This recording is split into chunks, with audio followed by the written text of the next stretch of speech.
राजेश, तुम्हारी जिंदगी में एक तूफान आने वाला है। तुम सोच रहे हो कि सब कुछ सही है, लेकिन जो आने वाला है वो तुम्हें झकझोर देगा। क्या कह रहे हो आप साधु जी? क्यों? मेरी जिंदगी में क्या होने वाला है? तुमने जो रास्ता चुना है वहां खुशियां नहीं, बस धोखा और दर्द मिलेगा। तुम्हें खुद ही पता चल जाएगा और तब तुम जानोगे कि सच्ची खुशियां कैसे मिलती हैं। लेकिन याद रखना, यह रास्ता बहुत कठिन होगा। एक घने और शांत जंगल के बीचों बीच, जहां ऊंचे पेड़ों के बीच से धूप मुश्किल से छनकर आती थी, एक बूढ़ा साधु नंगे पांव चला जा रहा था। उसके वस्त्र बहुत ही साधारण थे, दाढ़ी लंबी और सफेद थी और आंखों में एक गहरी शांति झलक रही थी। पूरे वातावरण में सन्नाटा पसरा था, बस पेड़ों के बीच से बहती हवा की धीमी सरसराहट सुनाई दे रही थी।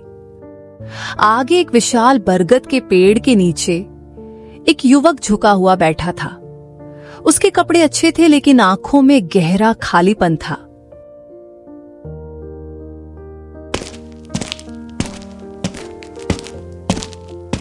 अरे युवक, तुम कौन हो? चेहरा इतना उदास क्यों है? नमस्ते जी, मेरा नाम राजेश है। और आप? मैं एक साधु हूं, ध्यान के लिए इस जंगल में जा रहा हूं, लेकिन तुम्हारा चेहरा कोई कहानी बयां कर रहा है। क्या हुआ बेटा? मेरे लिए अब कोई खुशी नहीं बची है जी। मैं अपने गांव का बहुत अमीर व्यक्ति हूं। मेरी जमीनें हैं, संपत्ति है, लेकिन मैं एक अनाथ हूं। मैंने कभी परिवार का प्यार नहीं जाना। मेरा सिर्फ एक सपना था, शादी करना, पत्नी और बच्चे होना, ताकि लगे कि मैं भी किसी का हूं। लेकिन कोई भी अपनी बेटी की शादी एक अनाथ से नहीं करना चाहता। उनके लिए मैं सिर्फ पैसा हूं, बिना किसी जड़ के। तो तुम्हें कई बार ठुकराया गया है? बहुत बार जी। हर रिश्ता बस चुप्पी में टूट जाता है। मेरा घर चीजों से भरा है, लेकिन प्यार से बिल्कुल खाली। इस दौलत का क्या फायदा जब बांटने वाला कोई ना हो। हिम्मत मत हारो, तुम्हारी शादी बहुत जल्द होगी। लेकिन याद रखना, शादी के बाद एक बड़ा तूफान आएगा। दर्द, धोखा और दिल टूटने का समय। लेकिन उसके बाद एक ऐसी खुशी आएगी जिसे कोई तुमसे नहीं छीन पाएगा। मैं बस इतना ही कह सकता हूं। एक हल्की मुस्कान के साथ साधु पेड़ों के बीच गायब हो गया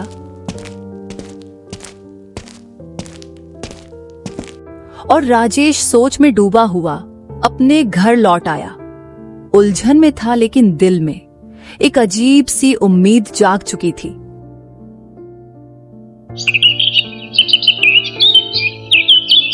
कुछ हफ्ते बीते। एक सुबह राजेश के सेवक ने उसे एक पत्र दिया। ये पास के कस्बे के एक परिवार से शादी का प्रस्ताव था। लड़की का नाम था कमला। सुंदर, शालीन और साधारण परिवार से।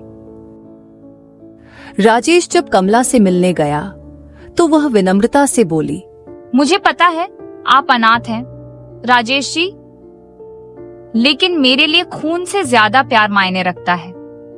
आप अच्छे लगते हैं, मेरे लिए बस इतना ही काफी है। राजेश का दिल, जो वर्षों से सूखा था, एक पल में पिघल गया। पहली बार लग रहा है मैं अकेला नहीं हूं। कुछ ही समय बाद राजेश और कमला की शादी हो गई। कमला एक आदर्श पत्नी बनकर उभरी। घर सजाया, स्वादिष्ट खाना बनाया, पूजा पाठ किया और हमेशा मुस्कुराती रही। राजेश का दिल उससे और गहराई से जुड़ता गया। कमला कभी भी किसी नौकर को रसोई में काम नहीं करने देती थी। वह हमेशा खुद ही खाना बनाती थी। कमला, हमारे पास इतने नौकर हैं, फिर तुम खुद ही सारा काम क्यों करती हो? नहीं जी, मुझे खुद काम करना अच्छा लगता है। मुझे पसंद नहीं कि नौकर हमारे घर के मामलों में शामिल हों। ठीक है कमला, यह तुम्हारा घर है, जैसे चाहो वैसे चलाओ। तुम्हें हर बदलाव का हक है, लेकिन कम से कम खाना पकाने का काम तो किसी और को करने दो। इतनी मेहनत क्यों? मुझे आपके लिए खाना बनाना बहुत पसंद है जी, और मैं ये काम अपने दिल से करती हूँ।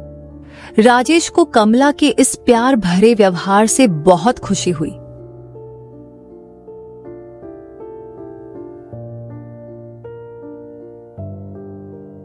धीरे धीरे कमला हर नौकर को अलग अलग बहानों से नौकरी से निकालने लगी और राजेश जो कुछ भी कमला कहती थी वह बिना सवाल किए मानता गया।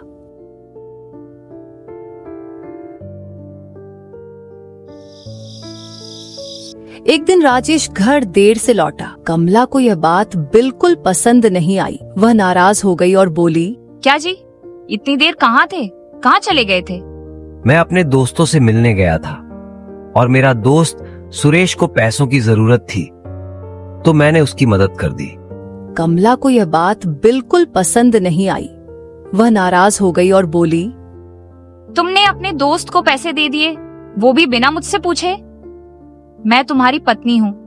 अब तुम अकेले नहीं हो कि अपने मन से फैसले ले सको, समझे आप? हाँ कमला, मुझे समझ आ गया। माफ करना, अगली बार से जो भी करूंगा तुम्हारी मर्जी से करूंगा। उस दिन के बाद कमला ने हर छोटी बड़ी बात में राजेश पर पाबंदियां लगानी शुरू कर दी। अब राजेश को हर बात के लिए कमला से पूछना पड़ता था। एक दिन राजेश अपने दोस्तों से मिलने जाना चाहता था। वह कमला के पास गया। कमला, आज मैं थोड़ा बाहर जाना चाहता हूँ। दोस्तों से मिलकर जल्दी वापस आ जाऊंगा। जाने से पहले एक बात बताओ, शादी क्यों की थी? अगर पत्नी की बात सुननी नहीं आती तो शादी क्यों की? पहले तो कहते थे कि पत्नी चाहिए जो परिवार बने, अब बस दोस्तों के साथ घूमने का मन करता है। राजेश चुप हो गया। उसे समझ नहीं आया कि क्या बोले। वह बहुत अकेला और उलझा हुआ महसूस करने लगा। ठीक है कमला, जैसे तुम कहो मैं वही करूंगा। अब कभी बिना पूछे बाहर नहीं जाऊंगा। आज भी नहीं जाऊंगा। मैं तुम्हारे साथ ही समय बिताऊंगा।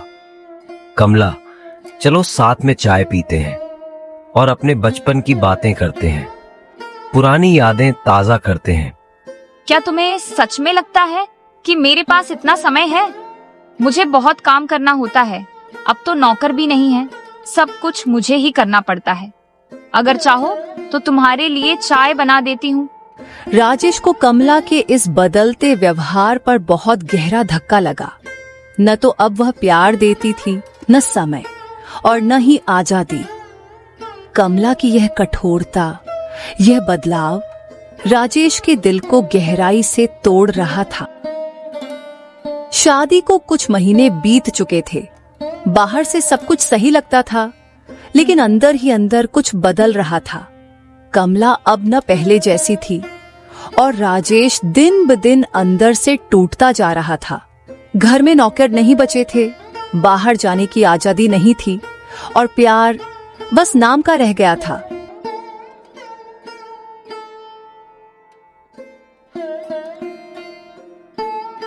कुछ दिन बीत गए थे। घर का माहौल थोड़ा बदला हुआ था। उसी समय राधा ने राजेश से एक जरूरी बात की। राजेश जी, मुझसे अब अकेले काम नहीं हो पा रहा है। क्या हम एक नया नौकर रख लें? राधा, हमारे घर में पहले तो कई नौकर थे।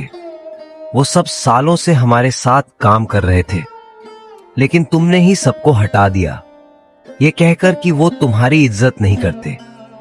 मुझे समझ नहीं आया कि अचानक तुम्हें उनसे क्या दिक्कत हो गई।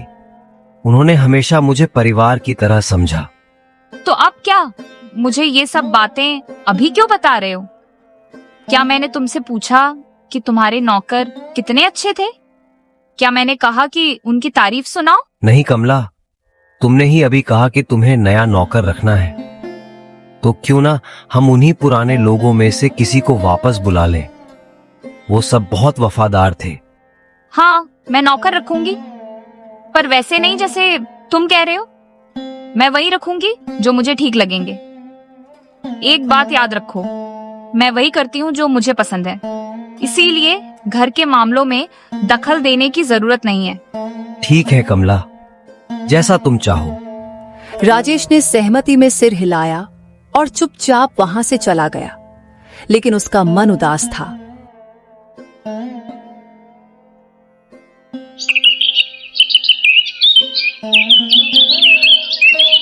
कुछ दिन बाद कमला ने एक नया नौकर रखा। नाम था रतन। धीरे धीरे रतन घर के हर काम में हाथ बटाने लगा, यहाँ तक कि कुछ फैसलों में भी उसकी राय ली जाने लगी, जो राजेश को पसंद नहीं था। पर राजेश ने कभी कमला के खिलाफ कुछ नहीं कहा। वो उसे दिल से चाहता था और उसके फैसलों का सम्मान करता था। फिर एक दिन कुछ अजीब हुआ। कमला अचानक बहुत मीठा बोलने लगी। उसका व्यवहार बदल गया था, पर उस मुस्कान के पीछे एक चालाक हंसी छुपी हुई थी। समय बीतने के साथ राजेश ने महसूस किया कि कमला अब उससे दूर होती जा रही है। बातचीत कम होती गई। उसकी आंखें अजनबी सी लगने लगी। फिर भी राजेश यही मानता रहा कि शायद कमला को थोड़ा समय चाहिए। एक शाम कमला ने एक ऐसा सवाल पूछा जिसने राजेश की जमीन हिला दी। राजेश जी, अगर आप मुझसे सच्चा प्यार करते हैं तो एक बात मानिए, ये जो प्रॉपर्टी है इसे मेरे नाम कर दीजिए। आखिरकार ये हमारा ही घर है ना। मैं बस थोड़ा सुरक्षित महसूस करना चाहती हूँ। राजेश अंदर से चौंक गया। उसका दिल धड़क उठा, पर प्यार में अंधा होकर उसने कमला की बात मान ली। ठीक है कमला, जैसा तुम चाहो। तुम्हारे लिए कुछ भी कमला, अगर इससे तुम्हें सुरक्षा मिलती है तो ठीक है। जब राजेश ने घर और सारी संपत्ति कमला के नाम कर दी, उसके बाद कमला ने उससे बात करना लगभग बंद कर दिया। वो अब राजेश को पूरी तरह नजरअंदाज करने लगी थी। राजेश खुद को बिल्कुल अकेला महसूस करने लगा था। उसका दुख बांटने के लिए कोई नहीं था। यहाँ तक कि उसके पुराने दोस्त भी अब उससे मिलने नहीं आते थे, और इसका कारण थी कमला। राजेश के दोस्त यही समझते थे कि वो अपनी पत्नी के साथ खुश है, लेकिन सच्चाई किसी को नहीं पता थी। ना ये कि कमला राजेश को कैसे तड़पा रही है, और ना ये कि राजेश कैसे हर दिन सहन कर रहा है।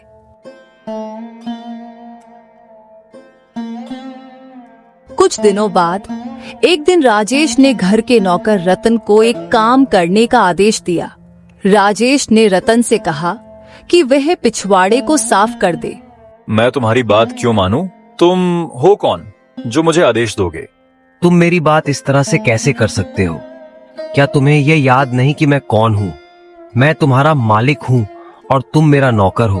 तुमसे किसने कहा कि तुम मेरे मालिक हो? तुम मेरे मालिक नहीं हो, तो अगली बार मुझे आदेश देने की हिम्मत मत करना। तुम मुझसे इस तरह बात कैसे कर सकते हो?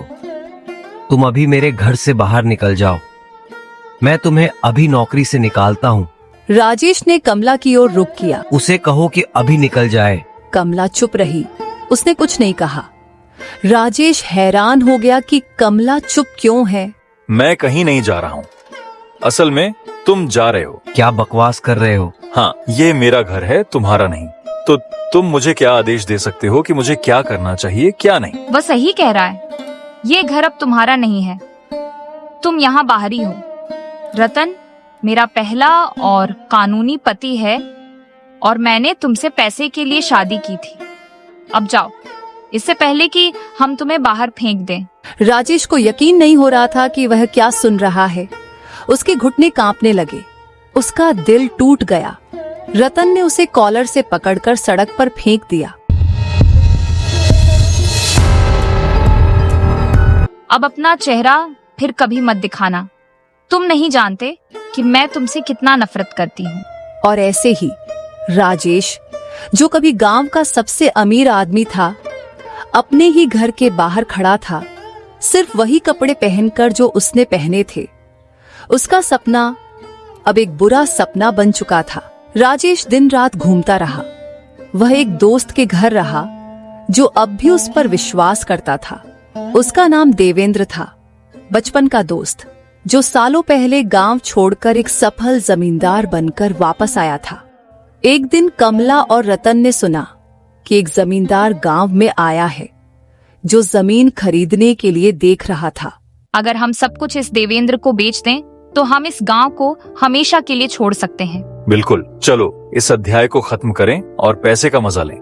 उन्होंने देवेंद्र से मुलाकात की और संपत्ति एक बड़ी कीमत पर बेच दी। पेपर साइन करने के अगले दिन वे महल में सामान पैक करने आए, लेकिन कुछ गड़बड़ था। गेट बंद थे, पुलिस की गाड़ियां बाहर खड़ी थीं। कमला और रतन, तुम्हें धोखाधड़ी और साजिश के आरोप में गिरफ्तार किया जाता है। हाँ, क्या? यह क्या है? तुम हमें गिरफ्तार नहीं कर सकते। लेकिन हम कर सकते हैं। मैं राजेश का बचपन का दोस्त हूँ। जो संपत्ति तुमने बेची वह कभी तुम्हारी नहीं थी। मैंने उसे असली मालिक को वापस ट्रांसफर कर दिया। तभी राजेश घर से बाहर आया। न्याय हमेशा अपना रास्ता ढूंढ ही लेता है, भले ही इसमें समय लगे। कमला और रतन चीखते हुए पुलिस के साथ चले गए। उनका खेल खत्म हो चुका था।